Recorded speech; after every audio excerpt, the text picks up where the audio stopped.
So, welcome back to 3rd Age Reforged and to another battle replay. And actually this was a replay I got sent quite a long time ago, getting on for nearly 2 months now, back when the newest version of the game released. But actually I didn't do it back then because I didn't realise the map pack wasn't included in the new download. So this game read as an error and I couldn't load it. And I did know why, and I did actually mean to get back to it, but then it completely slipped my mind. But since then I have downloaded the map pack because I needed to, and I realised I never actually got back round to doing this one, so we're going to do it now.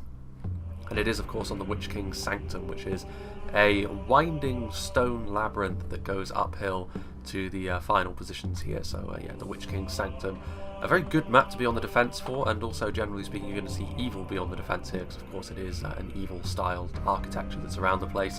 And we'll get on to the defenders in just a moment. It's definitely a difficult settlement to take. It's a sort of long, hard slog uphill, especially when you have to cut your way through that many orcs. But of course, through sheer quality and maybe some superior skirmish, the attackers can definitely go about doing that in a good way. And speaking of superior skirmish, we have the first player here who's playing as Dale, and that is Clatati. Barding Herd, very good in any Dalian army really, because of course they're halberdiers. They're very heavily armoured for what they are. Bit of a shield value as well from wearing that shield on their backs. Just a really, really solid centre to Dale's line. They may not have the reach of pikemen, but among halberds I do think they stand out a little bit more because of how tough they generally tend to be. And obviously they do add a bit of armour piercing damage, which Dale do lack otherwise on the front line. Just in behind them, a lot of Lake Town infantry, so of course when you're on the attack, you're going to have to make do with some lower tier units because you don't have quite the same amount of money per army to play with. The Lake Town infantry will be pretty good in this situation. They can skirmish a little bit before pulling out their swords and shields and becoming light infantry on the front line, and their numbers should be quite useful. But of course the real meat and bones of the Dalian front line, along with the Barding Herd, is going to be the dismounted Earls of Dale. Obviously a dedicated line infantry unit this, heavy armour. Their shields are actually not quite as good as other units of this price, but they do have better armour to sort of make up for that, so depending on what you prefer will sort of depend on sort of which one of those units you think is better.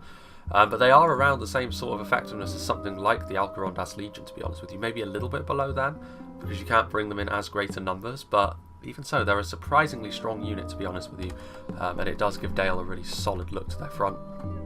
Swordmasters of Esgaroth as well, so obviously Swordmaster units are always going to be quite useful for dishing out that damage on the front line against orcs, which is going to be very, very useful in this battle here, you'd imagine. But of course, they are going to be easier to single out for the enemy skirmishers. Keldon Room Patrol, cheap jabbies, obviously always going to be bringing them in most situations, I think Dale. Just in behind them we've got some Dalian Bowmen, Blackshot Dragon Slayers and Athala Rangers, so obviously a very healthy skirmish line there, especially the Rangers and the Dragon Slayers. Body piercing and armour piercing will be very useful if they can single out the right targets. Some Lumbermen, just for a little bit of extra AP should they need it, and of course the Dalian Paladins for a lot of extra AP should they need it. I think that's pretty much it before we get on to the next army, which is going to be Pharaoh, who's going to be playing as Khazad-Dum, and he's got some Dwarven miners. So Khazad-Dum's infantry is arguably the best in the game at this point, I would suggest, just because of how, you know, Imladris and Numenor, they do have other tools which sort of supplement their infantry. Khazad-Dum are kind of completely reliant, really, on their infantry, excuse me. Now, though, they also have the Iron Watch and Miramir, so the Iron Watch should be really, really useful for cleaning out the defenders if they do overly dig themselves into one area. The defenders are going to have to be quite careful, because the Iron Watch can perform a similar sort of role as the Witches can, albeit it does take them a lot longer to get that level of destruction.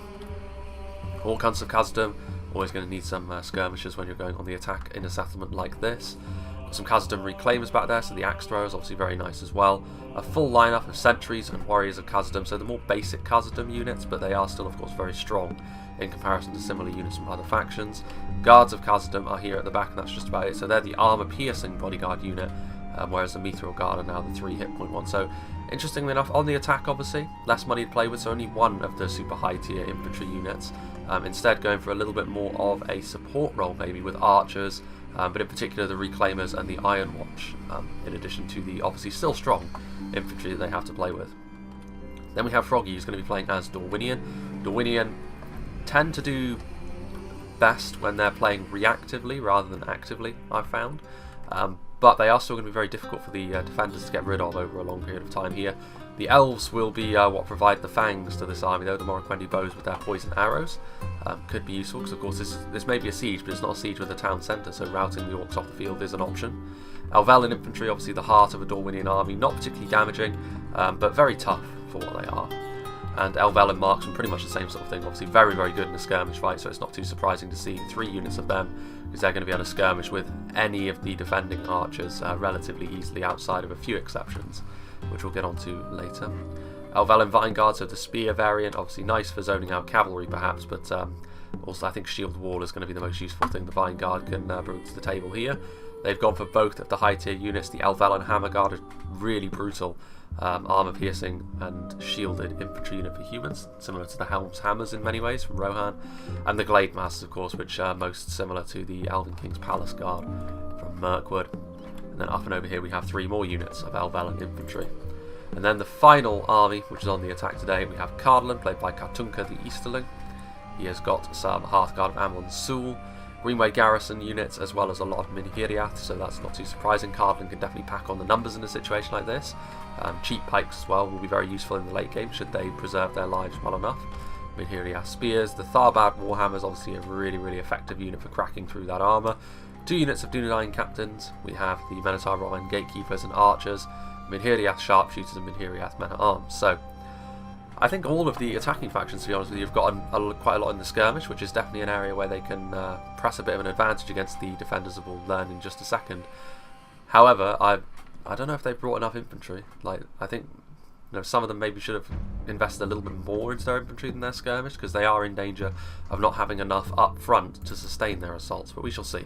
Because it's Mordor, Rhudaur and Angmar they're facing off against, with Mordor in the middle, played by Pimp. He's got some halberds and some Minas Morgul chosen, so an effective front line of heavily armoured and shielded spears, backed up by some armour-piercing halberds. Some fodder, obviously just here to make up the numbers. Halberds, Minas Morgul chosen, so again, forming up that front line. We've got the Uruk captains, the Temple executioners and the Olag Kai here, so Mordor being quite forward with their defence here, which is interesting to see. Sauron's Will, some Nazgul, more Sauron's Will and some Blackguard. Blackguard on the defence we've seen be effective in the past, we'll see if Mordor can do that here. Temple Guard, and we've got some Javelins here at the back as well, some Orc Javelins of course, and the rest of his army. You could have a couple of hidden units including Rangers, we shall see.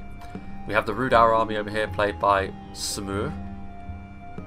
Don't know if that's right, that's probably not right, is it? Sumur. I'm just going to call him Sum. So, Rhudaur clansmen, some Rhudaur swordsmen, some Blackwolds, and the rest of his army is further uphill in this blob up here. A catapult, Ranodyne pikemen, swordsmen, there's some berserkers in there I can see. Rhudaur swordsmen, clansmen, there's probably, well there's definitely some Troll Shiraxos in there, but there's probably some Witchraman slavers somewhere around here as well. And the final army, the player who sent me the battle replay all that time ago, was Tundra's Fox, so I'm finally getting round to it.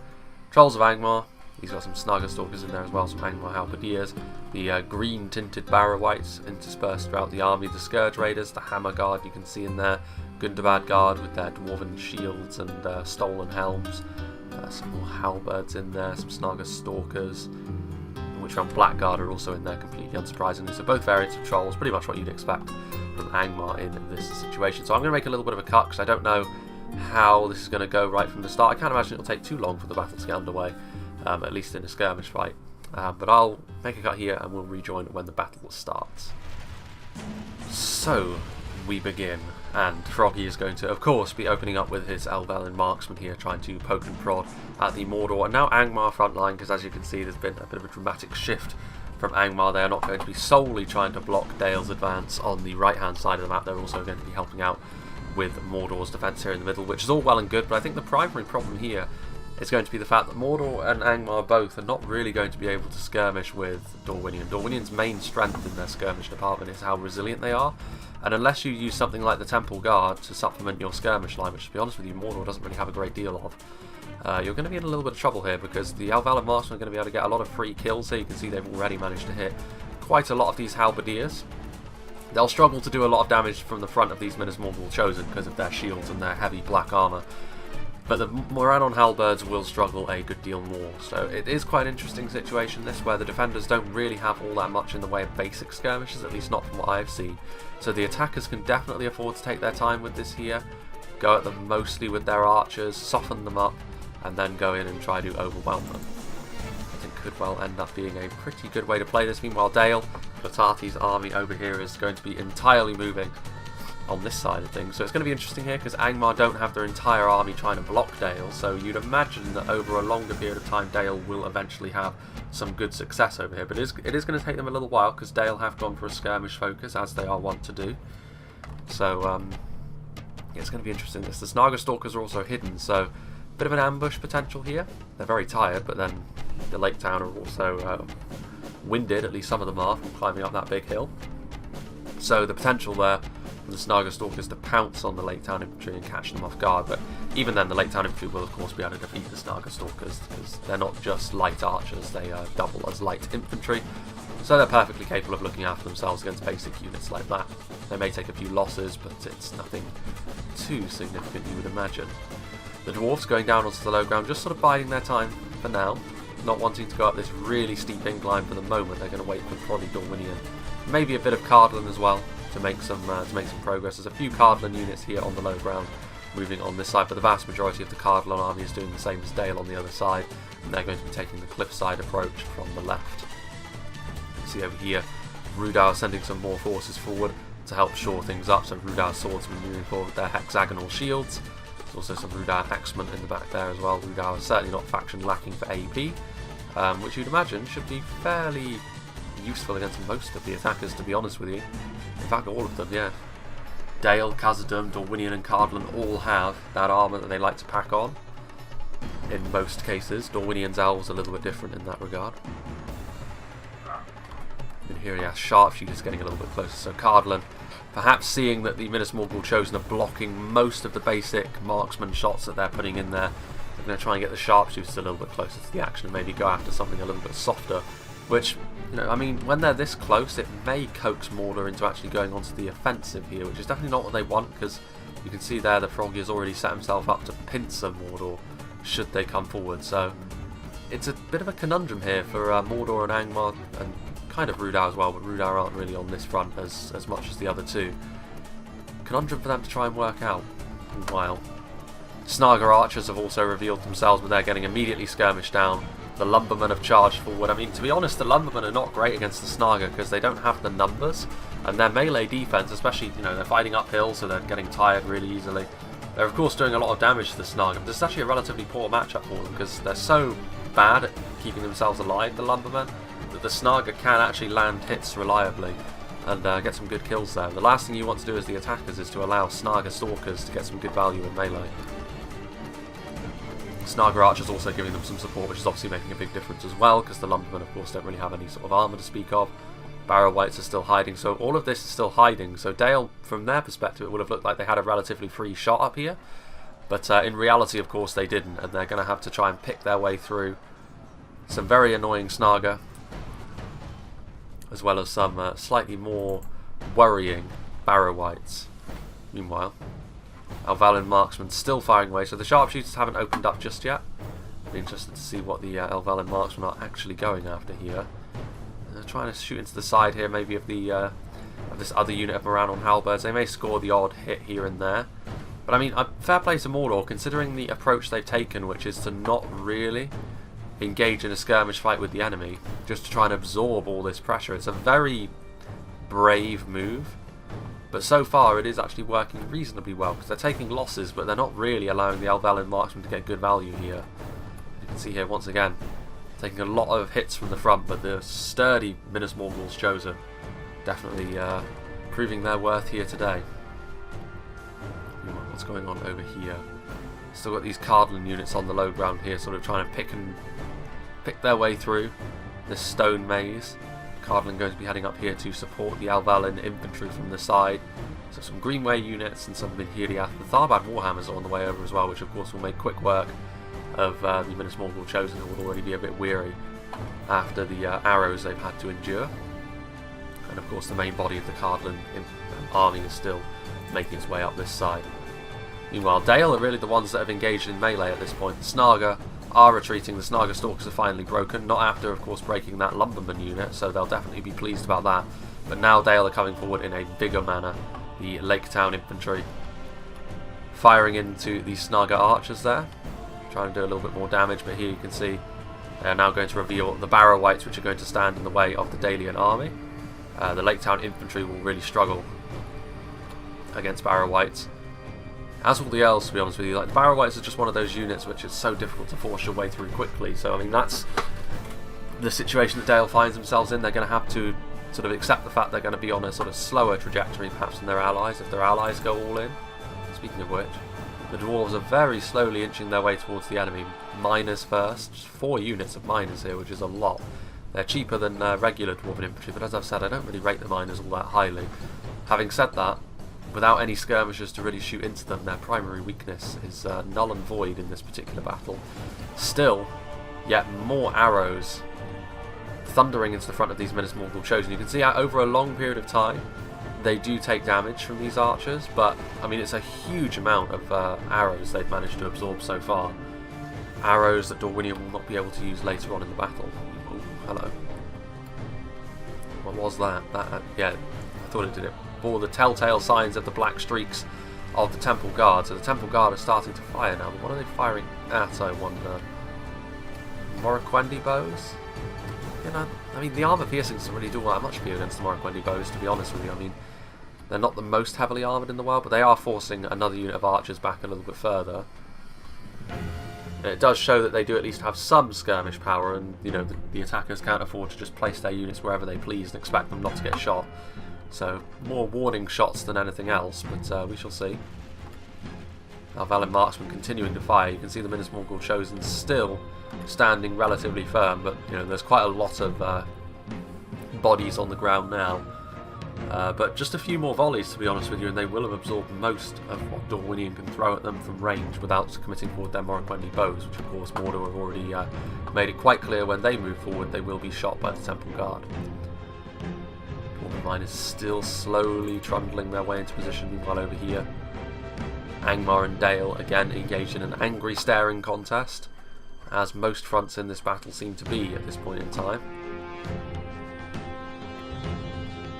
There were routing lumbermen going through the Barrow Wights. I don't know why you'd route into the wraiths, but there we go.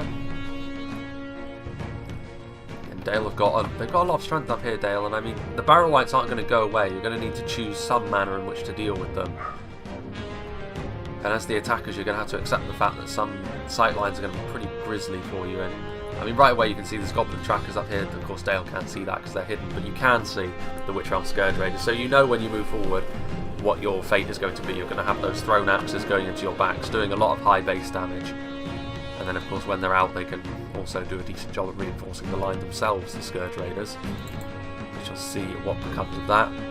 Khazad-Dum still not really sure what they want to be doing. At some point soon, I'm sure one of the attackers will find their courage, and of course it's down to Froggy. Alvalin Marksman charging in to this front line. The Minas Morgul Chosen are here, as are the Moran Halberds, of course. They're going to try and force their way through a thinner section of line over here. So we shall see how well Mordor are able to counteract that. There's also some Alvalin infantry going to move their way in, so some actual dedicated infantrymen. Some Greenway units as well to try and help force their way through Alvalin infantry as well. So this is going to be... this is good. This is a good push. They've softened them up. They didn't really get what they wanted from their archers, clearly, because they haven't killed off as much as I'm sure they would have liked. But now they have the opportunity to make this front line much less sturdy, and of course they already have done. So Mordor a little bit slow on the draw there, getting a little bit too comfortable, and Dorwinion taking advantage of that as the Alvalin infantry pour in behind the enemy lines. And now they have a good opportunity here. If they can commit forward a few more units, they can make this stick and make it so this front line then is not able to recover. Tharbad Warhammers would be fairly ideal for that, to be honest with you, because they would make quick work of the trolls. And the Alvalin infantry are going to block the reinforcements here of the Orc fodder, but they are also going to expose themselves to the trolls. Minas Morgul Chosen are here. The dwarves are going to see that Dorwinion have engaged this front line, and they are going to move forward onto the attack as well, which is good to see. They're going to need to hurry though, because Dorwinion are in a little bit of bother here with their Alvalin infantry. They've moved in aggressively, but now they're going to be attacked by Olag High. Not the nicest situation to be in, and now you can see armour-piercing arrows going in, so that is almost certainly targeting the Tharbad Warhammers, so their presence has been seen. Midhirdiath Spearmen, and now you can see also from the front the Dwarven Miners joining in on the assault, but more units are going to be required on the front line. The Minas Morgul Chosen, over a longer period of time, will be able to hold back the horde of miners. They're going to need something a little bit more genuine if they are going to have any long-term success. They have an opportunity up here as well to get in behind the lines as well. They will only find a unit of Gundabad Guard to greet them, but I mean, Pressurising as many angles as you can is definitely going to be the way to go here. Meanwhile, you can see this unit of Elvalan infantry really starting to struggle. The fodder just pinning them in place for the Olag Kai to just go to town on them. But the Olag Kai are also going to be somewhat trapped in here. The Minhiri spears trying to come to the aid of the Elvalan. There's also some arrows flying in from across the way from the Moragwendi bows. These streaks of black signifying the poison arrows. As Minas Mongol shows. It says defeat seems certain because there are 2 miners and there's also some archer support coming in. But it'll still take the miners a little while to break through those spears. The Tharbad Warhammers are also here. Chaos erupting on the front line. The Orcs weren't really ready for this. Like, they got themselves a little bit too comfortable, like I said, I think. And you can see here many of the Elvalan units just finding gaps in the line, getting in behind. And even in situations where clearly the Elvalan marksmen are going to lose here against the heavier Rhudaur axemen and halberds, they're preventing these units from getting to the front line to try and salvage the situation there, buying time for the attackers to continue to make good their gains here in the first line of defence. Elvalan infantry are shaken. The trolls are having an impact, but the trolls are also up against Tharbad Warhammers now, so it's going to be they are not going to be long for this earth. Yep, and now this is good. They're moving forward. Snaga Stalkers were hidden and waiting to sort of delay them a little bit. But ultimately the Snaga will lose that fight and the Dwarves will be able to have another way into the settlement. So with the arrows beginning to rain down here upon the Dwarven miners, also we can see the Gundabad Guard. Interestingly enough, I think it's actually because the Dwarven miners are pushing through into the Gundabad Guard, which isn't really going to yield much in the way of results for them, because it does mean they are going to be more likely to die, of course. But Orc Hunters of Khazad-Dum providing a little bit of support. Interesting to see what sort of unit they're going after. They're going after something over here by the looks of things. They're going to try and shoot into the halberds, which are a little bit exposed. Not a bad idea. Maybe try and shoot into the side of the Minas Mongol chosen from this angle as well. It might give the Dwarven miners the leg up they need to actually go on to win that fight. You can see actually how tough the Olag Kai actually are here. I think the support of the Temple Guard from further within the settlement is helping them take out the Tharbad Warhammers, because that's definitely the sort of unit the Olag Kai usually do pretty poorly against, to be honest with you. But yeah, the introduction of more fodder on the front line, and I think actually Mordor are turning the tide over here. As much as I was praising Dorwinion for their... Oh, and there you can see actually the bulldozer effect here coming in from the Blackguard of Barad-dûr has really helped even things out here. And actually this has got all the hallmarks of a failed attempt here. So I think the groundwork that was done by Dorwinion was pretty good, but it wasn't really followed through on. And as a result, they're going to have to sort of start from their beginnings here. Elvalan infantry moving in. I'm a little bit concerned here because there was... If you didn't notice from the jump cut a moment ago, there was a crash, and this is definitely one of those danger maps where crashes are a little bit more likely, and especially with a battle that's 58,000 frames long. I really don't want it to be a crash-heavy game. It's the sort of thing that really makes me want to take a break from this sort of thing, to be honest with you. Hearthguard of Amon-Sul firing in. Elvalan Vinegard also coming in as well, but they're very depleted at this point. I mean, the poison arrows will help, certainly, but I'm not sure that you're going to be able to break this amount of orcs, especially when they are the ones in the ascendancy. I think that's fairly key here. Meanwhile, up here in the high ground, pressurising the flank, Cardolan are now arriving, although again, a bit of a mistake here from Katunka. I think I can see why he's doing this. He's not wanting to blob up his troops too much, but his army is way too stretched here. If he starts to struggle on this front line, which is very likely considering he's led the way with only Greenway units, then he's going to have nothing to reinforce them, and all of these men will effectively be dying for nothing.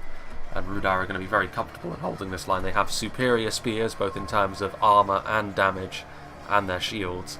And they're backed up by a unit of actual line infantry as well, and the Rhudaur swordsmen. So the Greenway garrison spearmen really don't stand any kind of chance at making any sort of headway through this defensive line. But let's go and see what's happening over on this side of things. So I think now we can see, yeah, Dale have begun their assault in earnest. There's a troll in there.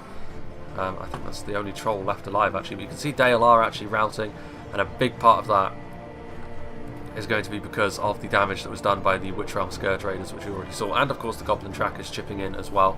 The Trolls coming in to help shore things up for the Barrow-wights, but it's definitely gone pretty poorly here on the front line for Dale, as is plain to see. The Barding Herd and the Earls bearing the brunt of the axe throwers in the back, Sword Masters of Escaroth making their way to the front line now as well, but the Barrow Wights still comfortable on the front line, so this has gone very well.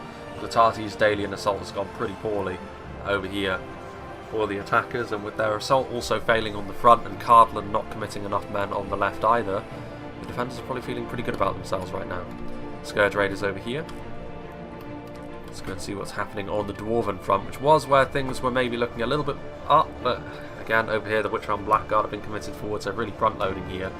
Which does mean that Khazad-Dum are going to have to send forward something to deal with them. I mean, they have got the Khazad-Dum Reclaimers in here, but they don't really have the angle to be going after the Blackguard. And I think he's making the mistake of trying to go after the Trolls as well with his axe throws, which isn't really going to be the best idea. Not only because a lot of those axes are going to miss, but also the axe throwers are not armour piercing anymore, so those big, heavily armoured Trolls are not going to have too much of an issue in withstanding that. The Warriors of Khazad-Dum getting charged in the back, the Gundabad Guard holding them in from the front, so things are going very well for Angmar in particular at this point in time. Rhudaur just being reactive to Cardolan because Cardolan is sending forward lower quality units. You can see over here Khazad-Dum doing a little bit better, but with the addition of the Sauron's Will, I can only apologise, my allergies are really getting me the last couple of days.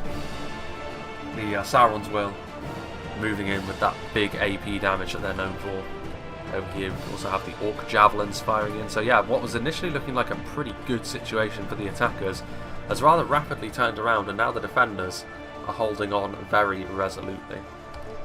A lot of poison arrows still finding their marks. Interestingly enough, the Blackguard of Barad are actually facing the wrong way, a lot of them. So those poison arrows will actually end up doing quite a lot of damage to them. Put their shields the right way around, however, and that will not be the case. There is one troll back here. One Olai Kai remains, having been battered and bruised by the Tharbad Warhammers, but it'll take quite a lot for Elvelyn infantry to bring down this one troll. There's also a sharpshooter in there as well with his mace, and there he goes. What do Dorwinion do now? Do they recycle? Do they pull back and try and come at this another way? I'm not sure if they can afford to do that, you know. And they're going after these crossbows. The crossbows honestly should be okay against this one Olai Kai though. Those maces with the AP they afford do a decent job at damaging the trolls, but yeah, it's going to be interesting this, because Cardolan have their Hearthguard over here, but I mean that failed assault for Dorwinion is really going to hurt them, I think, because they're really down to the dregs of their infantry at this point. A lot of it's going to be Vine Guard, 2 Vine Guard, their elites. I think they only have one more throw of the dice, to be honest with you, to get through here in an expedient fashion, and if they fail, that's a big black mark against the attackers on this occasion. Let's go and see, however, how Cardolan are getting on for themselves. They have sent forward a little bit more, I think. Minhiriath archers trying to come forward in support as well as the sharpshooters, but again, I think it was kind of a poorly executed assault from Katunka, to be honest with you. Meanwhile, the Rhudaur marksmen firing in. A lot of the lower tier Greenway units are, of course, routing. They're doing a little bit better on the front line now that the Minhiriath are here, but they're still going to really struggle, especially with the Black Walls just punching right through the Cardolan line. The reinforcements are far too far away. And unfortunately, in trying to avoid the damage that his army could have taken from the Rhudaur marksmen, the forces he did send in are going to get torn limb from limb by the Black Walls, and that's a fairly, you know, it's something we see quite a bit. You know, the main reason for a lot of things falling apart is just the fact that the reinforcements are way too far away to be of any use. And that's going to be the case here with Cardolan. And much like Dorwinion, they're going to have to sort of have another bite of the cherry here. And when an assault falls apart, it's never a good thing. Unless those Dunedain captains get to the front line quickly enough that we saw running along that cliffside. Meanwhile, over here, Dale continuing to try and force their way through the Barrow Wights. This is the second unit of Barrow Wights actually now, I believe. He has some Earls on the front line, but again, Dale seem to really be struggling to get through these Barrow Wights. And a large part of that is they're just going to hold them in place for a long period of time and allow the Goblin Trackers and allow the Witch Realm Scourge Raiders to just shoot them in the back. Which is a real problem with Dale, of course, but it's part and parcel of attacking up this way. There's also the Witches over there from Tundra's Fox, which I think actually may very well have been the reason for there being so many dead Barding Herd and Earls. May also have been the reason for my crash. I just wasn't looking at them. Meanwhile, Scourge Raiders, a lot of that ammunition is actually being buried into the cliffside in front of them, which is a bit of a shame, but I can see what they're going after. They're going after the Blackshot Dragon Slayers. That's a little bit better. A lot of them cleared the lip of the hill there. But the Blackshots are going to be fairly difficult to take down, obviously, you know, heavily armoured. multiple HP, but it will still have an impact for later on, potentially. Oof. Meanwhile, that is a little bit more like it. I thought that was artillery for a second then, and it may as well be, because the Iron Watch of Miramir causing havoc here in the Rhudaur and Angmar lines. Oof, look at that. I mean, they are also doing a bit of damage to their own men, but it's kind of necessary here. I think desperate measures needed. Snaga archers moving forward, but yeah, that's going to do a lot of damage. But they're going to need to make sure they have enough infantry to actually take advantage of that. And maybe having too much in the way of supporting units here is costing the attackers after all. Slowly but surely carving their way through the Sauron's will through sheer force of numbers, but Sauron's will give as good as they get before they fall because of their AP. Dorwinion on the front line here, I mean, this is the issue. Like, Dorwinion on the attack are not very good, to be brutally honest. They don't really have the tools. The elven units they have, which are highly damaging, are very easily countered by skirmishers, and their human units that are very robust and strong just don't have the damage to quickly carve their way through an enemy line. And so it can leave Dorwinion in a bit of a rut when it comes to trying to lead an assault on their own. They work quite well in a supporting role, but here, where they've had to be the main event, as it were, you can see the issues. They're going to be reliant on their elites here, I think, and the Glade Masters are on the way forward, and so are the Hammer Guard. But on the hill there, you can see immediately opening up the Adunheim Shadow Bows from Mordor, trying to shoot into this Dorwinion blob to try and finish Froggy's host off once and for all. We shall see how successful it will be. Orc Javelins moving forward, as well as some Rhudaur Swordsmen. This should be enough, honestly, for Dorwinion to get through. I mean, with both of the elite units here, the Nazgul are here, the Temple Executioners are here, but a lot of the support from Mordor is just instantly routed as Dorwinion have come forward with their final roll of the dice. We'll see. Rhudaur Clansmen are going to move in, as well as the Orc Javelins, but it is going to be an interesting one to be sure. Meanwhile, over here, this cliffside path, slowly but surely, Cardolan are inching their way along. I mean, I can see why they wouldn't be too eager to take this path, but such as it is. Midhiriath archers firing in. I think actually because Rhudaur have had to siphon off a lot of resources to other areas. Trollsharak is getting targeted by the archers. That's a good spot from Katunka.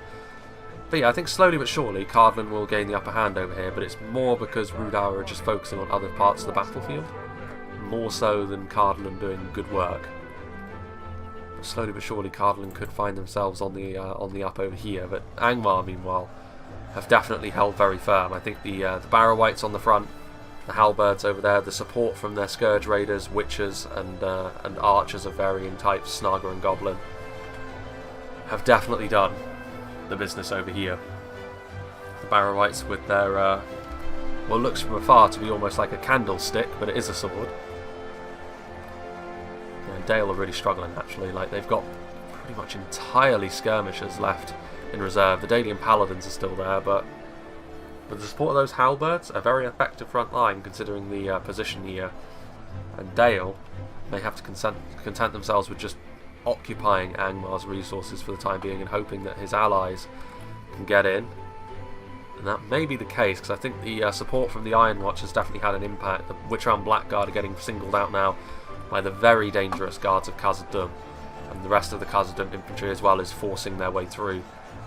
The remnants of Rhudaur over here, their armor piercing won't be enough to save them on this occasion. Khazad-Dum Reclaimers out of ammunition, but they still have value as an infantry unit. Sauron's Will do very well in a vacuum against Elvalin Vineguard with some dwarven support. Well, actually, no, the Sauron's Will doing quite well here. Bit of range support coming in, perhaps, from the Javelins in behind, because they were losing that fight initially. Temple Executioners fighting hard against the Elvalin infantry. Dorwinion getting in behind enemy lines. Morroquendi Glade Masters and Elvalin Hammerguard. I mean, they're going to make very quick work of the Rhudaur Clansmen, but they're also going to allow themselves to get recharged by the Temple Executioners, although fortunately, I suppose, for Dorwinion, the Elvalin infantry will take the brunt of that. Dorwinion, once again, I mean, to be fair to Froggy, he's done a pretty decent job of when he moves forward finding those gaps and getting in behind the lines. It's just that there's been nothing following him up. If Cardolan had had more of their troops over here, perhaps, or if the dwarves had sort of followed in behind him a little bit more, the attackers may very well have broken through this outer defence more quickly. The Temple Guard are firing in, trying to do some damage. There are the Keldon River Patrol. Oof, that's a nasty shower of javelins there into the back of the Temple Executioners. Armour-piercing arrows are having to be used on the Keldon River Patrol, but also the Nazgul are moving forward, so the Nazgul will, of course, The Cardolan patrol will offer very little against Nazgul, but we shall see how far they get chased. Sauron's Will doing a good job for themselves for the time being, but with the Khazad-Dum reclaimers there, it's only going to be a matter of time before victory is for the dwarves here. But the dwarves are very, very depleted at this stage. It does show the difference between what Khazad-Dum usually bring, which is their higher tier Legion units, and the standard ones. The standard ones are still very good for their tier, but if you're going up against some pretty nasty units that Angmar and Mordor can bring, they won't do as good a job. So you do need to be careful in that regard. But the pikes are here, shoring things up. Sentries of Khazad-Dum are going to move across to block the retreat of these Javis. Nazgul returning to this fight. I mean, to be fair, Mordor have committed their Temple Executioners over here. If the Nazgul come over here, to be honest, these units could very well go on to lose. I mean, those Alvalin Vineguard back there are not going to hold on that much longer against Temple Guard, you'd imagine. Morroquendi Bows are on their way down to try and give a hand as well, but Temple Guard are a completely different proposition to have to try and go after. Sauron's Will are routing at this point. So yeah, I mean, definitely living on borrowed time, this front line. The Nazgul are in there, but I don't think they're going to be able to finish off the Dorwinion elites quickly enough for reinforcements to get there. For reinforcements to get there, I should say. Meanwhile, where are we? Here we are. Cardolan sending more and more of their men to the front line. It's about time. Atmor's Troll Hunters, however, doing some damage. And this is the issue. Cardolan will eventually be victorious, but at what cost? They, much like the dwarves, will be very, very depleted when all is said and done over here. Midhiriath archers firing away, trying to deal with the support from Rhudaur, as they should, because obviously the Franadine Rangers are over here. Franadine Rangers only walking as well, even though they're under arrow fire, which is going to lead to more deaths. As soon as I say that, of course, he picks up the pace, which is nice. Meanwhile, over here, it's routing Rhudaur units. Meanwhile, Dale coming forward as strong as they can. Dalian Bowman firing right up into the air. Very few of those arrows are going to connect, and even if they do, fewer still result in actual kills. Dalian Paladin's defeat seems certain. That surprises me. You can see here the fear effects of the Barrow-wights, because the Barding Herd are very depleted at this point, so they're shaken in the face of the ghosts. Which Scourge Raid's getting into position over here. It's been really brutal for Dale, I have to say. But Angmar also deserve a lot of credit for how they've laid out their defence. Tundra's definitely positioned his army right and used those ranged units to very, very good effect indeed. Dalian Bowman firing away into the Goblin Trackers, who are blocking the path of the Paladins. It's not often you'll see the Trackers say victory is a distinct possibility against the Paladins in melee, and I think now Angmar wanting to try and finish off this Dalian assault by charging in with their Trolls of Angmar. Will the Elves of Dale still commit to this front line? We shall see. I mean, the Paladins will make pretty quick work of the Trolls, to be honest with you, but the Trolls also charging in will also have a pretty poor impact on Dale's morale as well. You can see here the fight really grinding to a halt down here as the attackers do finally take the initial Hillman village here at the foot of the Witch King's sanctum. But yeah, you can see over here, obviously, Khazad-Dum reclaimers. Khazad-Dum coming to the aid, and Dorwinion were surrounded for a bit there by Temple Executioners, Nazgul and Rhudaur clansmen, but ultimately the Mordor elites and what's left of the Rhudaur resistance down here will be finished off. But again, Dorwinion and Khazad-Dum are both very damaged at this point, so they can make their way up the hill, but will what they have left be sufficient to win the fight? I'm not sure. Ironwatch and Miramir, I think, still have ammunition. Time will tell whether the Witchers do as well. Two units that can make a big difference. In comes another elite units for the attackers as well. The Hearthguard of Amon Sul. Definitely not the most damaging elite unit in the world, but very difficult to get rid of. The final nail in the coffin here. Meanwhile, Catapult coming in, very narrowly missing. You can see the Rhudaur catapult has slid down the hill. That is the danger of putting your catapults on the edge of cliffs. I mean, Rhudaur, they can't move their catapult anymore, so they may as well dump all of the ammunition they have into this blob while they can still see it. They're not going to have much time left to do that, I don't think, because the fight has been won down here for the attackers. And this means they're going to be able to dive for cover. And that means the Rhudaur catapult hasn't really achieved anything of note in this battle. I certainly haven't noticed it do so anyway. Meanwhile, Rhudaur still holding on here, and still Cardolan just throwing themselves at this front line, which they really probably should have won at this point. They've been sending in units like Dunedain captains to try and hold things down, but unfortunately for them, like, the support that Rhudaur can put in from their rangers and their javelins has just been too good. Ultimately, it has cost Rhudaur pretty dearly to hold on to this position as well, whilst supporting their allies on the front. But I think he's done a decent job of that, to be honest. Minotaur and Gatekeepers are always nice to have in the late game, though. We shall see if Cardolan can make a good use of them. But as I said, I'm not even sure Dale's going to be victorious at all over here on this side.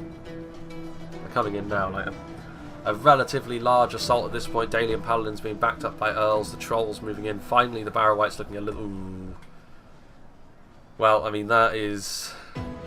You've got to feel for Dale in this battle. It's just not been his day, has it? When it finally looks like he's gaining some momentum, he gets grilled.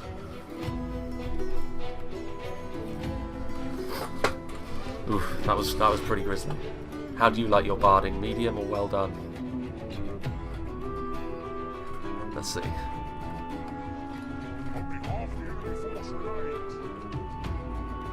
I do have Shadowbows trying to block the advance of the Dorwinion and Khazad-Dum armies over here, which are going to have to be the ones to carry the day, I think. The Iron Watch of Miramir, wherever they may be, are going to be an important unit, as are the Guards, but also the Dorwinion elites and what they have left in terms of supporting units. Those Keldon Patrol need to get themselves into gear. Why are these units going?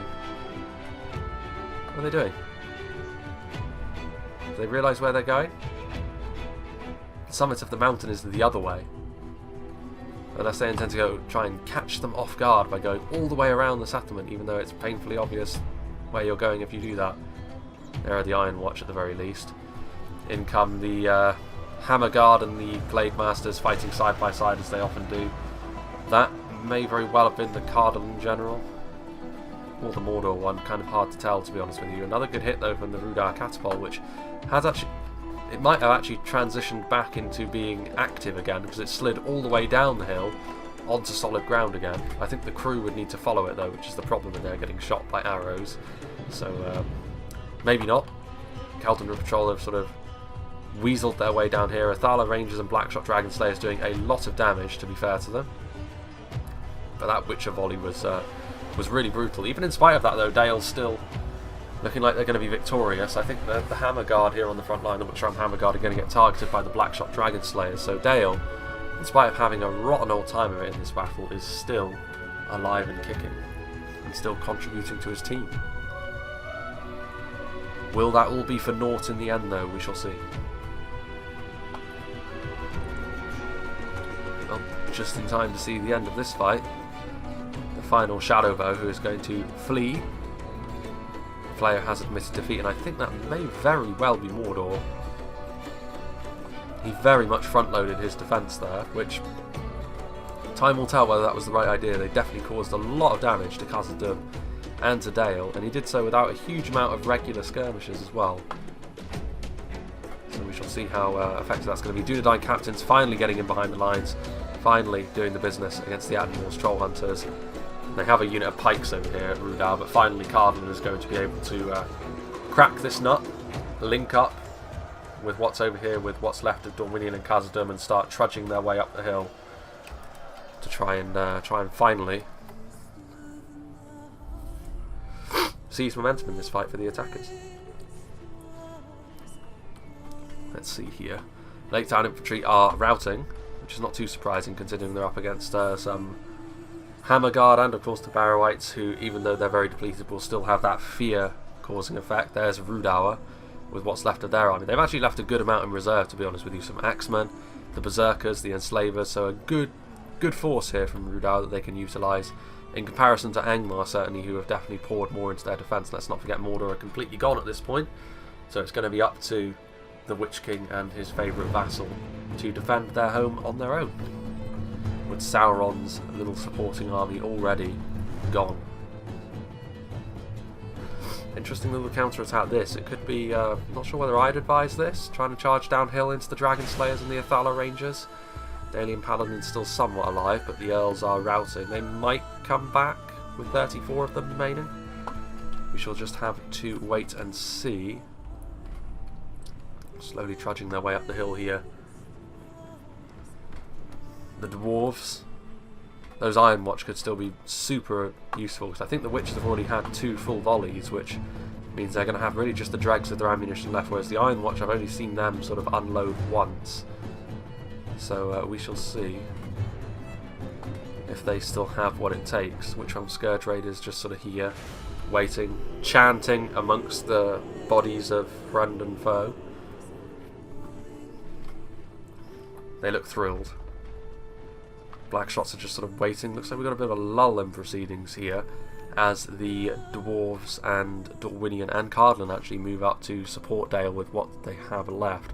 So I'm actually going to make a little bit of a cut here, I think, because it is just waiting for the other armies to sort of navigate their way through the maze and get up towards the top of the settlement here. So I'll make a cut and we'll rejoin when the battle is starting up again. So here we go then. The Witch Realm Scourge Raiders actually completely circumvented the fight over there, and you can see now that all of the defenders are going to be making their way up to the very top of the hill where there's nowhere left to run.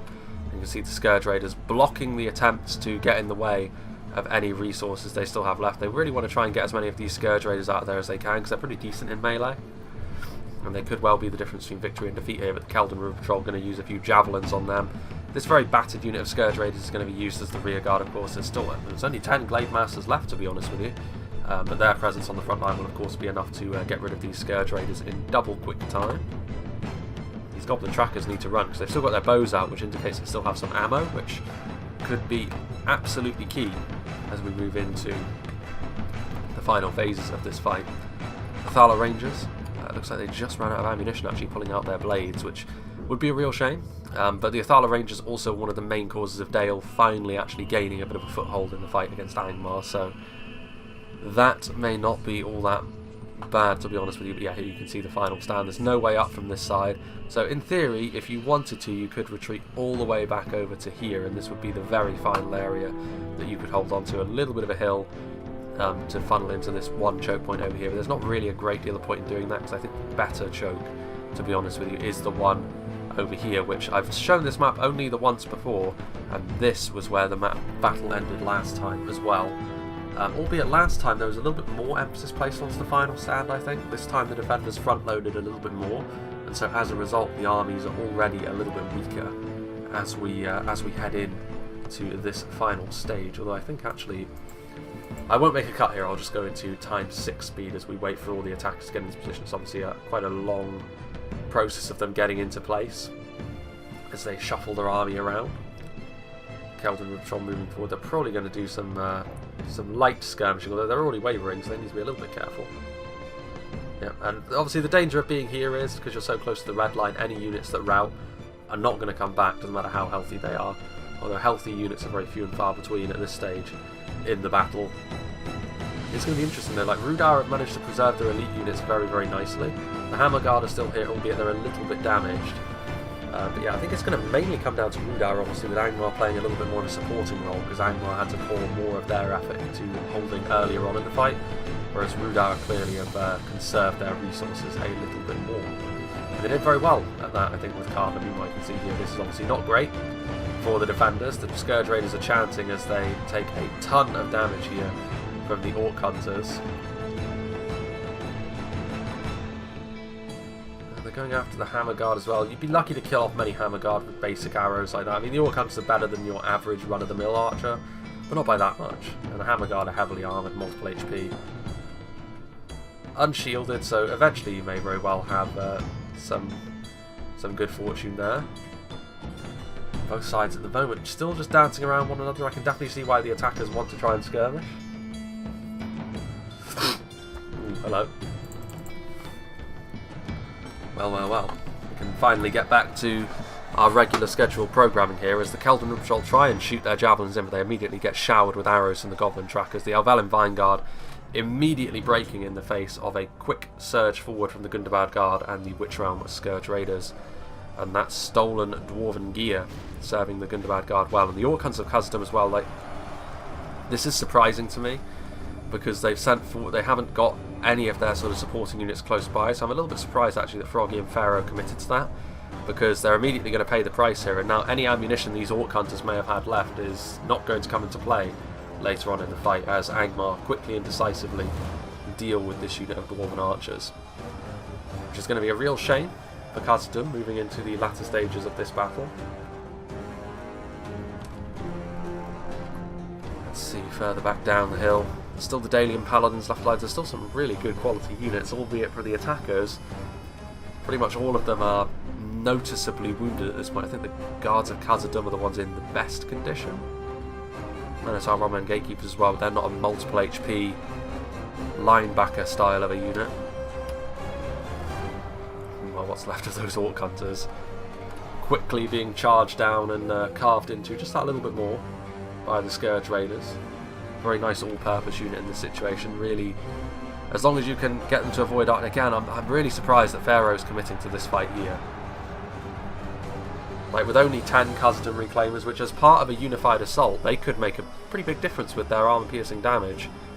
But they're going to get swallowed whole here by the Witchram Scourge Raiders. Now, with the Glade Masters, that becomes maybe a little bit of a different proposition. But again, like, it's wasteful, this, from the attackers. What they're trying to do here is something which I've constantly criticised in the past, which is they're trying to dribble their units in very slowly in an effort to sort of preserve their numbers, but as a result all they're doing is making it so they die slowly. They need to come forward with everything. Power. The Witchers are still here, and yes, the Witchers could end the battle in one blow, but I mean, you at least stand a chance at victory if you come forward in strength. If you do like the sort of thing that they were doing just a minute ago there, all you end up doing is losing more valuable soldiers, which could make the difference between victory and defeat here. And now Angmar coming forward with more Gundabad Guard and the Hammer Guard, so it's going to force the attackers into sending forward more. And it's now the attackers, the defenders, and it's now actually the defenders which are dictating the pace of the battle, to be honest with you, which is never the way round you want it for the attackers. Like, the best thing about being on the attack in a battle like this is that you dictate the pace. The defenders have to react to what you're doing. Now, this could change things up a little bit. It's also another reason why I'm actually surprised they didn't do this sooner, because a nice big defensive blob is exactly the sort of thing that the Iron Watch and Miramir are going to be really, really good at exploiting, and immediately they're going to force the Gundabad Guard into retreat. They could, of course, get quite a lot of friendly fire as well, but it's a risk worth taking, I think, because it may very well come down to how well the Iron Watch and the Witchers do here in the late game as to who wins. Everything else just window dressing for that particular clash of the Titans. Attenmore's Troll Hunters taking a bit of damage as well. The Iron Watch being mortars as well means that they can actually make these shots, whereas archers, of course, can't really, while still maintaining a good amount of damage. Still these Hammer Guard fighting hard on the front line, and they're easily going to be able to defeat the Alvalan infantry. The Khazad-Dum Reclaimers will take a little bit more of a beating, to be sure. There are the Athala Rangers trying to go after something. Not sure they're having all that much success though. But yeah, Witchram Hammer Guard going to do the business here against the Khazad-Dum Reclaimers.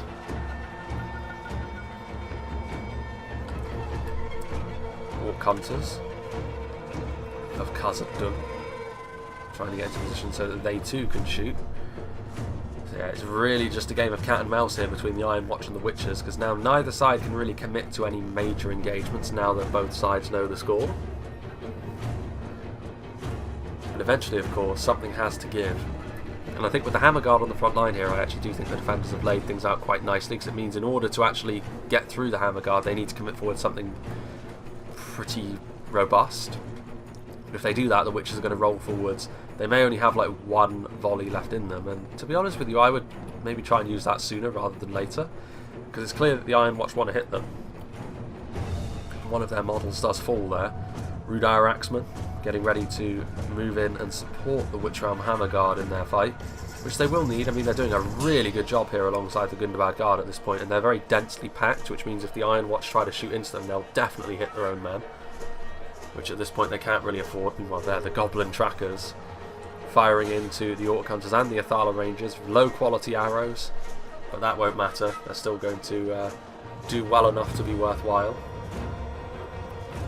Yeah, good combination here of Gundabad Guard and Witchram Hammer Guard. Still, Rhudaur with most of the forces left, but holding most of them in reserve for the time being, trying to make sure they have enough left in the tank.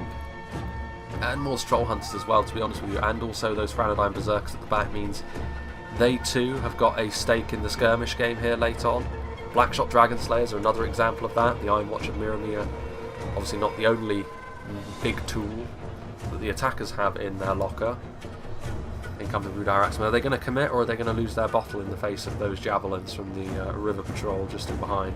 No, they are going to commit, so that's going to be a decent spike of AP on the front line as well. Actually managing to sort of squeeze their way through the entire line, which surprises me a little bit. But most of these forces on the front line are sort of, again, the heavily armoured units that something like the Rhudaur Axemen are going to be pretty efficient against.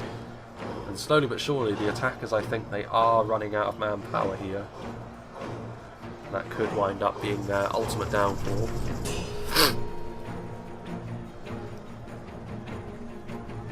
Good bad guard, I think they're trying to filter their way out, having taken a bit of damage, and leave instead the job of supporting the Hammer Guard to the Rhudaur Axeman. Fair play. Hearthguard of Amon-Sul still further down the hill.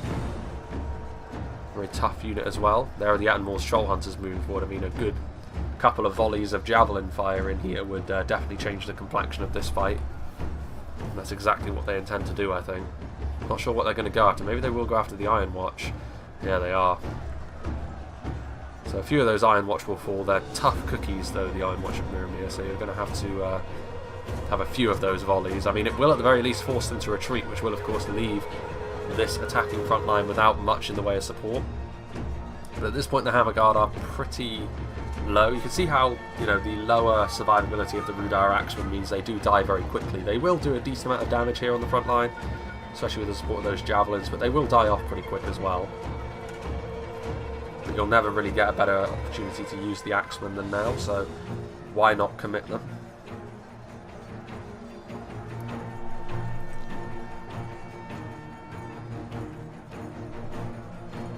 The Iron Watch, Athala Rangers still there. I mean, they still have units here, the attackers, but problem is, slowly but surely, I think that the window of opportunity is closing.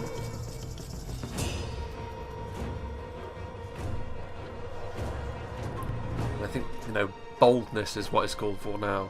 I think maybe just trying to go for one last roll of the dice. Yes, you put yourself in danger of the Witches and the Berserkers and all of that good stuff, but all you're doing here is hemorrhaging manpower, which in turn means you're not really going to have the ability to beat the Berserkers and the Witch Realm Enslavers in melee, as well as those Rhudaur Pikemen, which is still a big concern.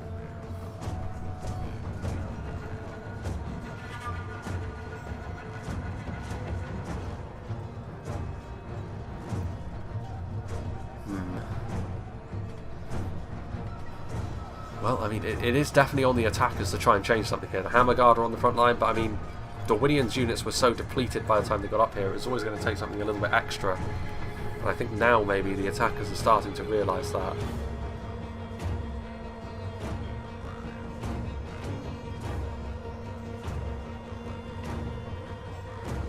Well, I mean, the Blackshot Dragon Slayers are now firing in.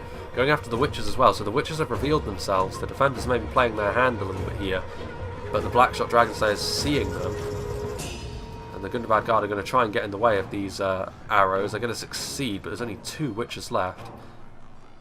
That's still enough to cause significant problems, but maybe now the attackers will feel a little bit more emboldened knowing that the Witches are now very weakened from what they once were. I'm just trying to hold back a sneeze from my allergies here. Not great. Not been so bad all year, but in the last couple of days it's really hit me hard. The Gatekeepers are here. There goes the Dorwinion General, I believe that was. A nasty volley coming in there from the Goblin Trackers of all things. Doing some good damage.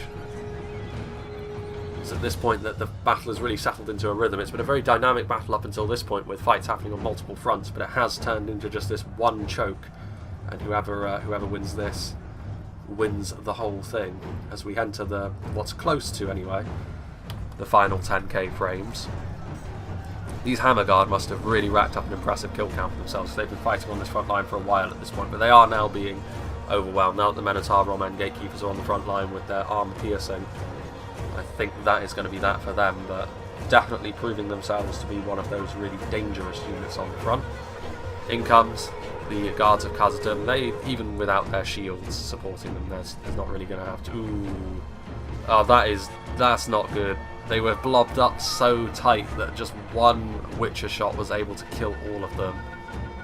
That's a real shame for the Dwarven player, I think. But the Witchers were still alive. They didn't finish them off, and I think that's all the ammunition the Witchers have. There's only 2 of the actual throwers left, but that was almost perfect. They were in like a little circle, and there's only 1 of them left. There's 6 left, I think. Yeah, 6 left. But pretty much the entire unit there grilled in one fell swoop, and I think that might be that, because that was definitely the strongest melee unit that the attackers had left. And the thing is, the longer the battle went on, the more that they were sort of running the risk of something like that happening, and I think the slow and steady approach here has not served the attackers all that well, to be honest with you.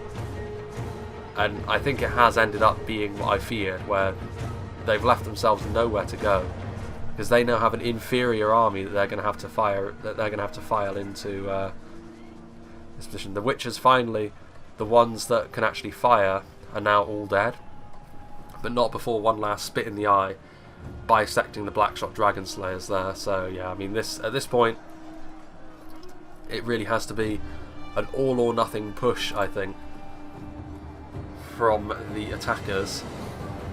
I'm going to ×2 speed my way through this, because it's about time they sent forward enough to crack through the Gundabad Guard and the Hammer Guard.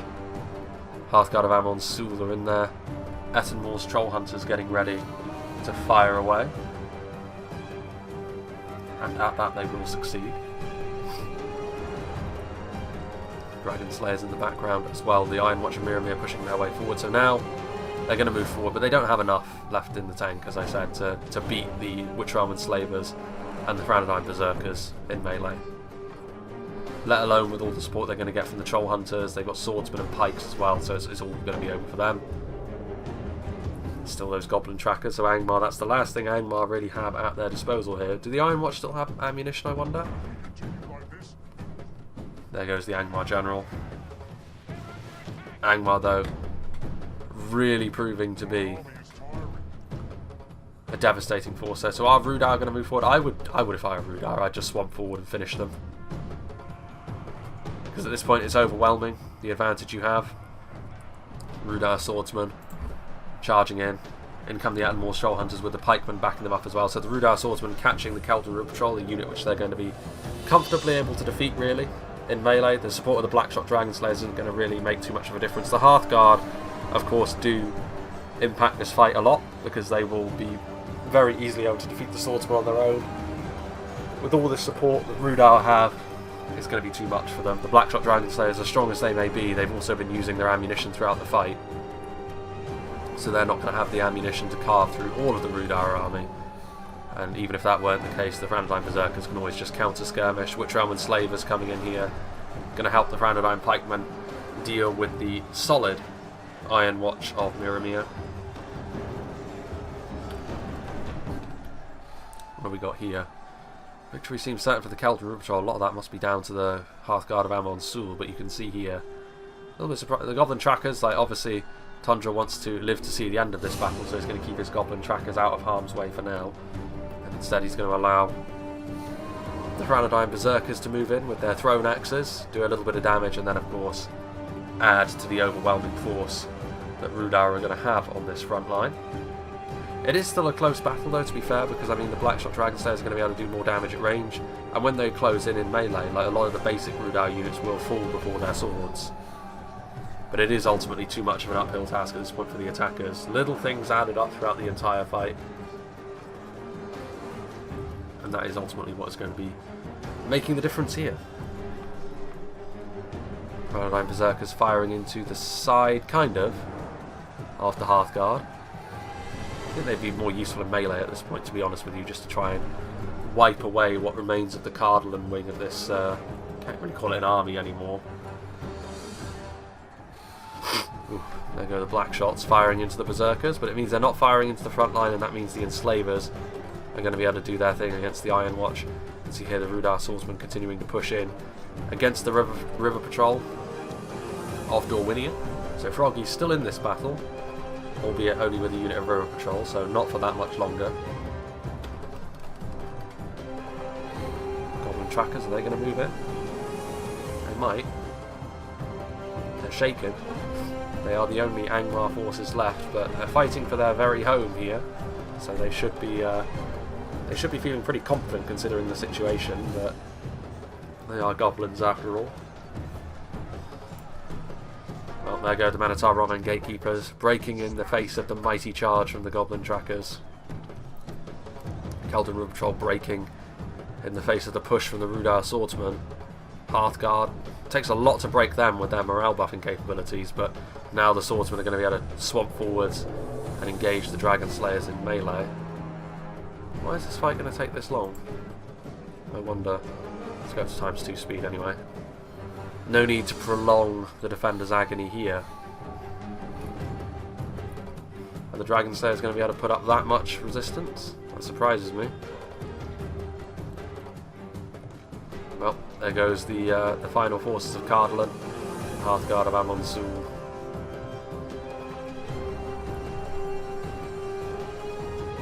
Well, the Rhudaur Berserkers are firing in. I mean, maybe it doesn't surprise me so much the Dragon Slayers might last that long if they're just going to send only basic units one at a time into them. And also the Hearthguard of Amonsul are only facing off against Goblin Trackers and basic Rhudaur units. The strongest Rhudaur units are not actually being used. There goes the Dalian General. The Thrown Axe is having the desired effect there. And there goes finally the Dwarven General, Balin himself. Run through. Yeah, it's actually... It is interesting that Rhudaur are not deciding to commit their enslavers, because that would end the battle far more quickly. And there we go. They're going to walk into melee though. Or not. They look like giant forks that the Witch Elf enslavers use, don't they? The kind of fork that Dracula would use, perhaps. Meanwhile, victory for them, and that actually does mean that the Hearthguard of Amonsul are the last ones left alive. And the Goblin Trackers, maybe Tundra won't live to see the end of this battle if they don't help his goblins out against these last few remaining Hearthguards. Or are they just waiting for the goblins to finally be bled dry? Well, getting stabbed right through the back of their head there, the Cardolan General. It's the end of the Hearthguards. What actually is left? Is there something left over here? Do they still live? No, Khazad-Dum Patrol are gone. Over here. And here the Men at Arms. Gotta be something that's still up here then, surely. Oh yeah, it is. There's a guard of Khazad-Dum. Goodness me. Okay, well, times 6 speed. There's really nothing else I can say about this. One guard of Khazad-Dum going up against goblins. Slow and steady wins the race, I suppose. This battle, of course, has been over for a little while. Wait. What's he doing? Why would you do that? Okay, so I suppose they're putting it all on this fight here. The Goblin Trackers against the Banner Carrier. He admitted defeat and the entire Rhudaur army left. I mean... I'm all for the memes, but I mean... Even if this one guy ends up winning the fight for the attackers, I'm not going to say the attackers have won this fight, because they didn't. They lost. They were outplayed. And I do actually hope the goblins defeat this Banner Carrier as a result, but I mean, it's kind of unlikely, because a guard of Khazad-Dum is unlikely to lose to Goblin Trackers in melee, even 6v1 as it is.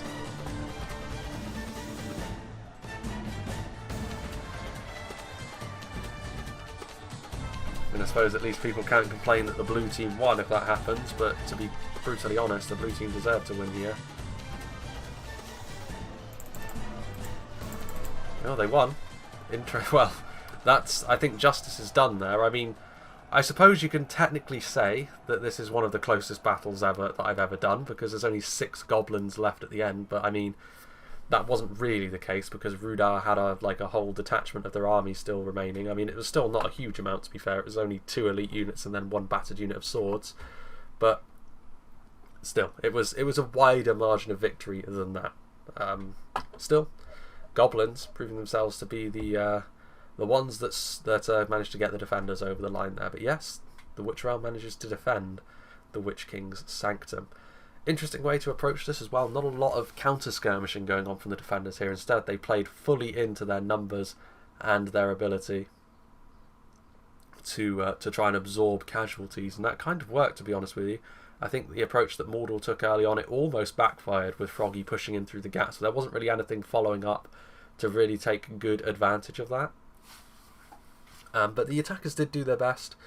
But I think there was just a few little things added up across the whole map, which I think did ultimately end up making the difference. But let's see what did the damage for Tundra's Fox. So a fair amount of good performances there. The Witches doing very well. The Hammer Guard holding things down in the late game. Gundabad Guard doing quite well as well. Trolls, Gundabad Guard, Stargar Archers getting over 100 kills, which is no mean feat against heavily armoured factions. Goblin Trackers doing brilliantly well, but they were shooting into the exposed backs of Dale, and then in the late game they had nothing shooting into them in return, so it does make a good amount of sense. So yeah, good performances all around from Angmar, and I do think it was a deserved victory for the defenders today, so the forces of evil managing to hold on to this fell place. It took me a while to get around to it, but I got there in the end. And yeah, there's a couple of maps like that actually which I didn't get to because I didn't have the map pack at the time and I just forgot to download it, but then ultimately I did end up downloading it, so now I can go back and do a couple of those and try and sort of catch up in that regard. But yeah, nearly to the end of the exam period now, so that's going to prove to be a little bit less of a factor as well, so we can sort of get back to business as usual. I'm still not really sure what's going to happen over the summer with regards to what I'm going to be doing exactly. There will of course still be other stuff I've got to get onto, but it might end up being a little bit less intensive than I thought it was originally going to be, because it might be that my overall semester gets delayed until the winter, which would be interesting. It would make me reevaluate what I was going to do in the sort of mid to long term. But yeah, regardless, thank you to Tundra's Fox for sending this one in. Thank you to all of the players for being a part of this battle, and I hope you will join me for whatever is next.